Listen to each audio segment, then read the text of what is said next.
எனக்கு தெரிஞ்சு விஜய் சேதுபதி அடிக்கிற அடியில திவ்யா கணேஷ் இப்பயே கேட்ட தோறங்க நான் வெளியே ஓடி போயிடுறேன் அப்படின்ற மாதிரி ஓடுவாங்க போல. அந்த அளவுக்கு அடி பொலன்னு பொழக்கிறாரு, புரட்டி எடுக்கிறாரு அப்படின்ற மாதிரி தாங்க சொல்லணும். மனுஷன் உண்மையில இந்த அளவுக்கு தீயா வேலை செய்வார்னு எதிர்பார்க்கல.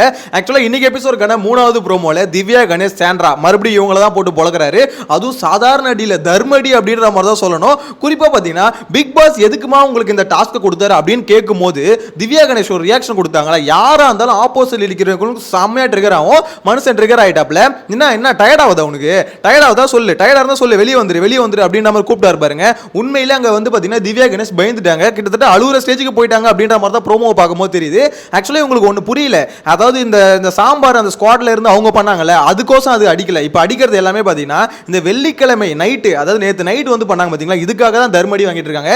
ஏன்னா அவ்வளோ ஒரு பெரிய சம்பவத்தை பண்ணாங்க நேற்று நைட்டு மட்டுமே. ஸோ சிறப்பான செய்கை விஜய் சேதுபதி செய்கிறாரு. பட் இதுல ஒரு